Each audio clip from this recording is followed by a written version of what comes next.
Hello everybody and welcome to Wherever the Yarn Takes Me. I'm Arynne and I wanted to do a little video, like a little winter vibes video, and I have some projects that I'd like to share and a few things about just crafting in general.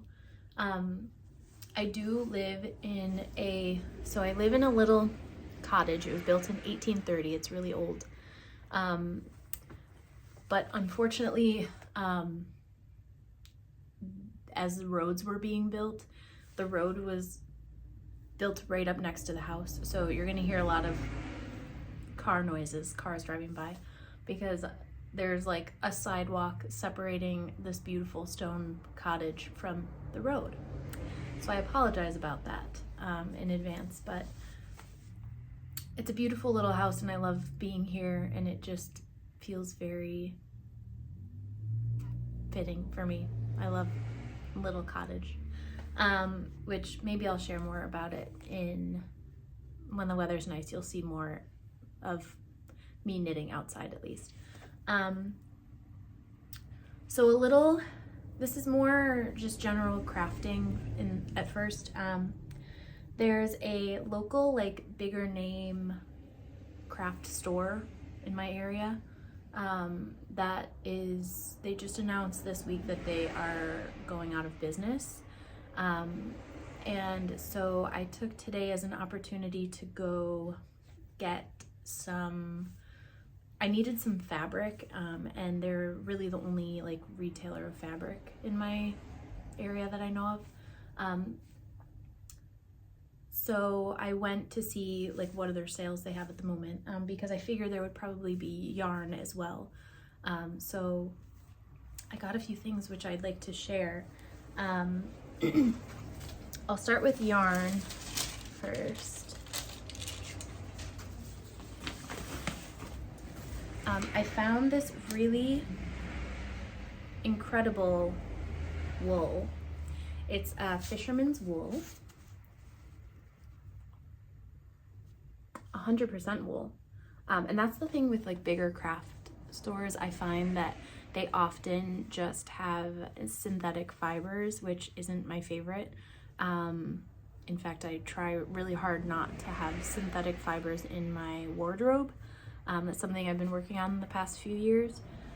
So I was really surprised to find this. It's a huge skein. It is 465 yards, 227 grams. And it looks very similar to the yarn that I just made John's sweater in, but I actually have it here. So it's a little bit darker brown, but similar vibe, just like a heathered brown gray color. And they had 3 skeins of it. So this is like very much in my color wheelhouse these days. I'm doing a lot of brown things and wearing a lot of brown. And I almost was thinking of making John another sweater, the same one, in this slightly darker brown, because the gauge is a bit thicker. It's definitely not a fingering weight yarn, so I would be much happier with this project during the process of making it. That is the first one that I got. The second yarn that I found there was this. It's knit and crochet, like premium yarn. Let's see. It's superwash merino wool. 100 grams skein is 215 yards. And it's like, it's a lighter colored base yarn with some like darker, finer strands mixed in. So you can kind of see here, maybe. It's like a lighter color underneath and then darker on top. And I know this is like a little preemptive maybe, but I have a lot of baby knit pattern. No, I don't have a lot. I have a few baby knit patterns that I am kind of like collecting for my future family someday. I think one of them in particular is the PetiteKnit. It's like a onesie with a little bear face embroidered on it, which I just think is super cute. And the Sunday suit, which I love. And I was thinking that, like, I mean, no one in my life is having babies at the moment. They already have had them. And if one of my friends were to have a baby, I would probably make something for them. But if not that, maybe me someday. So I got 3 skeins of this because that's all they had left, but I thought it was just like a really cool color. So we'll see. Maybe I'll find something else to make with it instead of that, but my first thought was with superwash yarns in particular is like baby knits. So maybe I'll even do a sweater or something for John's nephews who are little. He's turning 1. One's turning 1, one is turning 5 this year. So them or my own nephews who, well, they're twins, so I'd have to make 2. We'll see. But I just like this color a lot, and I thought it would be fun to just start a little stash for the future. I got a few, I got some thread because especially when a place is going out of business, not that it's hard to find thread at other craft stores, but I just figured that I might as well stock up on things that I use a lot of. So yarn, I got a few these different bias tapes, red and then navy blue, because I have a sewing project that I would like to do eventually when I have a few days to work on it, that I'll need those for. And then I got some fabric. So for these, my original intention was to find a fabric that I could sew into my wedding dress.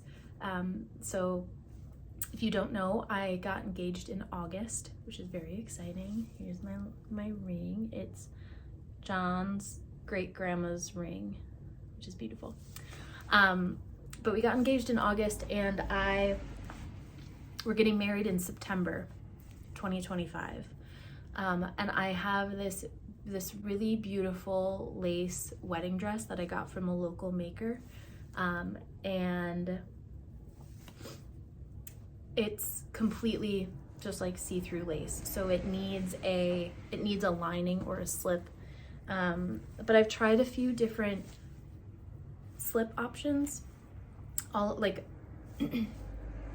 of them I'm finding are I've tried 2. One in an ivory color and the other is in like a little bit peachy nude color. But I'm finding that they're too close to the color of the lace of the dress. And I really want that to be showcased because it's beautiful. And I will try to put a picture of it on here if I can. So John, if you watch this, don't look. So first I did get some tulle. I got 3 yards of this like a little bit peachy. The color I think was eggnog. This tulle, because I have not decided if I want to have like a veil of any kind, but I thought it was $4 for 3 yards, and I think it was like 60% off, and I couldn't pass it up.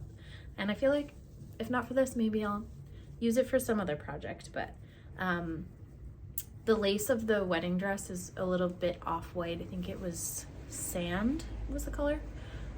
So I'm going with like an off-white. I wouldn't really wear like a pure white anyway. So if I decide to wear a veil, I will make it. And this is the fabric that I got to try to use as a lining. See, it's a little wrinkly, but it's like a chocolate brown. It's got some red tones to it, but it's really pretty. It's a cotton, and it's like 95% cotton and 5% spandex or something. It's like a really breathable cotton. A little shine to it, but I was thinking originally about like a silk, but I think that that's gonna be too shiny. It'll look strange underneath like a really muted, like, or matte, I guess, lace. So we're gonna try it out.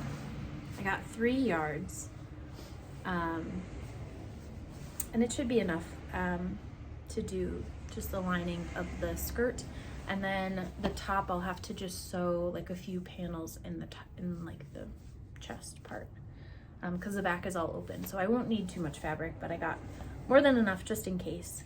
I also got, sticking with the brown theme, this linen, which I thought was super nice. It's just a brown linen, and maybe it's a little bit lighter weight than this one. We'll see how they look underneath the lace, but I thought, if anything, I would love to make like a pair of pants or a skirt or something with this linen. So I figured it can't hurt to have that in my crafting closet. And then the last thing I got was this muslin. I really have been wanting to make a white skirt, something lighter weight, like a summery, flowy rectangle skirt. So I got those. I thought it was a pretty good haul for Iroh's trying to get into the bag that all my stuff was in, because he can't resist not being in a bag.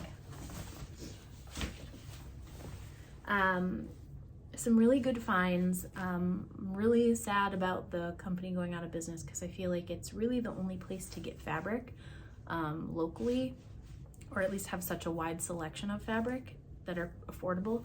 So it's really sad for the crafting community locally, but we're all stocking up. It was very packed there today. I also stopped at a bookstore just to browse around the knitting section, because I thought I've been seeing a lot of people using really beautiful knitting books lately, and I do love supporting people that I find on the internet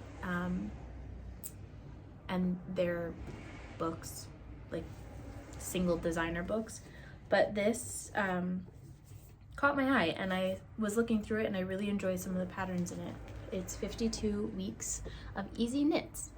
And there's a few projects in here that really caught my eye that I will probably make at some point. This sweater in particular, it's like a texture, what do they say? A textural striped sweater with half-length puffy sleeves. Just a really beautiful, and I think like that brown, again, it's browns, all of the different browns. There's a few vests in here as well that I really like. This one's called the Diamond Twill vest. It's got a really cool, not quite, it's not cables, just texture, like diamond texture, which is really nice. And I'm really into like the the look of like a vest with a split hem. So I'll probably be making one of those at some point in the near future. And then there was also this vest, again, vest with a split hem. Yeah. So we'll see. I'm looking forward to just at least looking through it and getting inspired to make certain projects. So that was a good find. And then now on to my works in progress and finished works. I have John's sweater here because I finished it finally, and it's so nice, and I'm so excited, and I blocked it, and he tried it on again. He didn't wear it because he just left on a trip to Florida for work. So he teaches like a I guess it's kind of like a guiding thing, but he does environmental education, and he's taking a group to the Florida Everglades and doing like a week-long like excursion camping trip there. So, and teaching about the ecology of the area, which is really neat. But if you can't see here, it's snowing pretty hard, so I'm glad he's at least enjoying some sunshine. So we didn't take his sweater because he won't need it because it's 80 degrees there right now. But so a few things that I just want to talk about with this project. First, after blocking, the neckline stretched out quite a bit. It still looks really nice, like it's not a problem, but it's just something to be aware of when you're making this project. And it could just be the way that I had quite a loose knit as my ribbing for the neckline. But just something to be aware of, that it might stretch a bit. Another thing is that I went a little bit experimental with the way I did the sleeve ribbing and bind off. So you may remember that I talked about doing this sweater two needle sizes smaller than what the pattern called for, because the gauge of yarn was so fine. And so in doing that, I went up 2 sizes on the pattern that I was doing. So to do the sleeves a little bit tighter, because John likes a more fitted sleeve, I did the decreases for the smallest size in the pattern, which it ended up perfectly fine. A little bit straighter of a sleeve, which is, I don't know, it fits him really nicely, so maybe it was just a happy accident that I did that. But as far as the hem and the bind off go, I wasn't sure how this would turn out, but I I just winged it because he does not like a sleeve that stretches out. He wants it to stay like more fitted to his wrist or his arm. And the pattern says to do an Italian bind off, but I know Italian bind offs are a little bit more stretchy, and I wanted it to stay a little bit more firm. So what I did was, again, experimented just to see what it looked like, because I tell Kim this a lot, is like, the worst thing that happens is you don't like it and you have to frog it. But I think that's like a really beautiful thing about making your own garments, is that you can try things out and see what works and what doesn't, and what you like and what you don't like. So basically what I did was, I did normal ribbing, and then when you do an Italian bind off, you do like a double knit, you set up for like a double knit edge. So you knit and then slip your purl stitch all the way around, and then you purl and slip your knit stitch all the way around, and then you do your Italian bind off, like sewing it. What I did was that double knit edge, and then just did a very normal, like simple slip stitch bind off, which means that like this only reaches a certain point. It doesn't stretch a ton, but it looks like, I really enjoy it actually. And basically it kind of created this little bit of an edge right here. So the stitch faces outward kind of, because usually when you're doing that bind off, it kind of sits on top and goes all the way around. But I don't know, I like the way that this kind of sits facing the outside. Let's see. Like that. Oh, I like it. Another thing, I mentioned in a previous video that it was slightly too short, and I told John that it might stretch a bit when we blocked it, but I kept going back and forth. Mostly I just didn't want to take it apart and redo the bottom hem of the body, but I decided that I want to do it right the first time.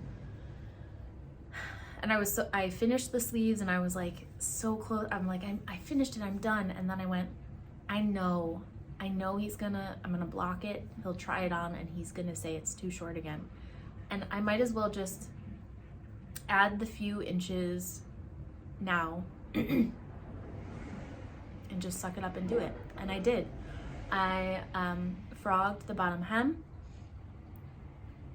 and I added on maybe like 1.5 to 2 inches and redid the hem, and I'm really glad that I did because it fits perfectly. And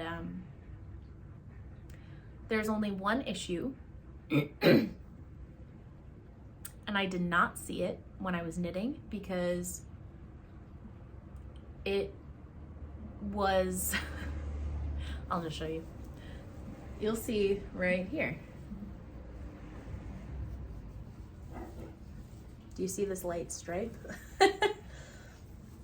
So this is something that happens when your skeins are not from the same dye lot or just from the same lot in general, and one is lighter than the other. And it did not look that way before I washed and blocked it. So I don't know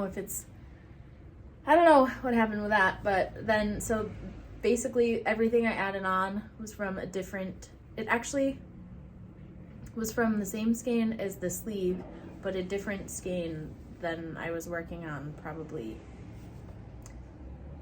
I really don't know how it happened because I couldn't see it when I was knitting, so that's a thing that happened. But it's really not super noticeable, and I think it's in a fine spot. Like, it just is what it is, and it's a handmade sweater, and we're just gonna have to deal with it. So it's just something to be aware of when you're knitting if you notice that the color is vastly different. It's why people try to get all of the same yarn from the same dye lot, and it is really important when you're doing just a solid color piece. The last thing I want to share with you about this sweater is that John's mom for Christmas got me these little tags to put in garments. So it's the first one, the first piece I've made for someone else, the first piece that has a tag with my name on it, and I'm just so happy. And it feels so nice now that it's blocked. It's a little bit softer. It's a very rustic yarn, so I think it like puffed up a decent amount, and I'm really, really happy with it, and I'm so happy that it's done. And John was so excited to wear it. He even wore it before I blocked it because he was just so excited. He said, like, I have to wear this to class. Everyone's gonna love it. So he's over the moon, and so am I, and I'm so happy that it's done because that means that I can work on more projects. So what I did was I cast on another cardigan, and I mentioned in the video with Kim that we found that the sage green yarn that I have, this one, she said would make a really nice waffle loop cardigan. And I was talking about that I want to hold it with something, and we found that the Alpaca 1 from Isager in the color Thyme was perfect. So I'm doing it. This is the two together. Let's see.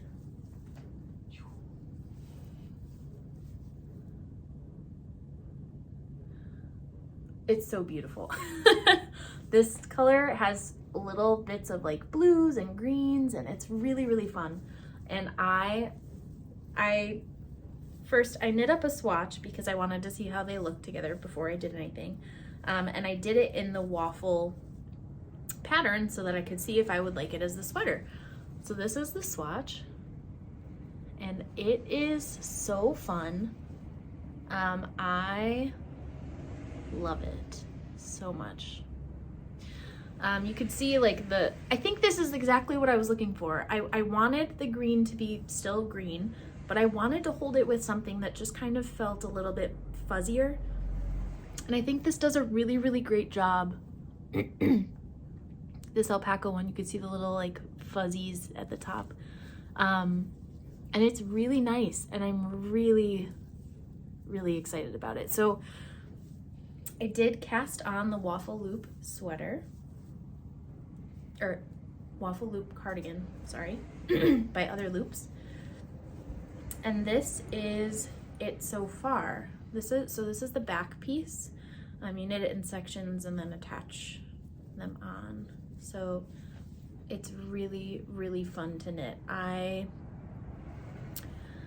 love it. I'm very, very excited to see how this progresses. And I think it just like is a really nice green color. I'm really happy with this one that I found. And that's really all that I have so far. One thing that I'm struggling with, and maybe there's a better way to do this, but I find that like my edge stitches are very loose. So if anybody has any recommendations on how to make my edge stitches a little bit tighter, I watched a few videos and I tried some different techniques. And basically what I'm doing now for my edge stitch is that like on the wrong side, I put the yarn in front and slip the edge stitch purlwise. And then when I'm on this side, you'll see that the yarn sits between these two. So when I'm on the right side, I knit the edge stitch with this yarn. And I'm just finding that it's very loose on both sides. And maybe that's something, I think that just tends to happen because most of my edge stitches are that way whenever I knit anything. And maybe, I'm not sure, I don't remember how the like arms and shoulders are added on, but if I have to pick up and knit stitches from the edge, I might just pick up a little bit further in so that those are hidden. But that will be something that I figure out as I go. I'm really looking forward to having a cardigan in my wardrobe. And I'm making two right now. I'm still working on the Maggie cardigan. It hasn't gotten any, I've done maybe just like a few rows, but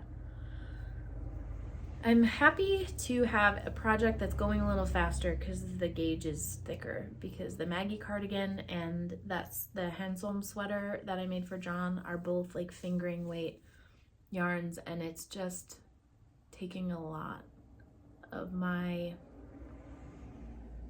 time and energy. So I'm excited that I have a project that's a little bit bigger gauge to work on. And that's all. I think the rest of the video, I have a few just like nice winter clips from all, like most of the winter, December, January, and a little bit of February that I'm going to share. But thank you so much for watching, and I hope that you have a wonderful day and happy knitting. I forgot to mention that next weekend, Kim and I have reserved spots for a wool spinning workshop that's in like a historic village museum. And I think it's a drop spindle class, but they teach you how to use a spinning wheel as well. So we're really excited to go do that, and I'm gonna try to take some video as we do the class. And we might do some antiquing or something too, so I'll try to take you along, but keep an eye out for that video, and have a nice weekend.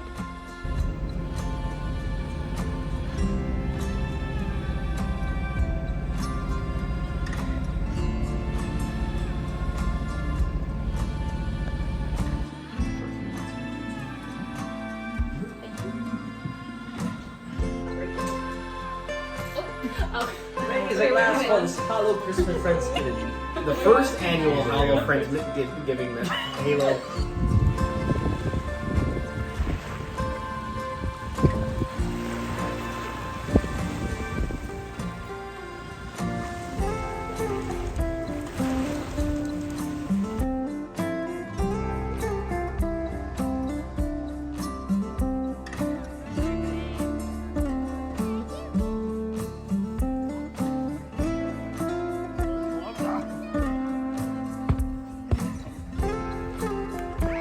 Bye.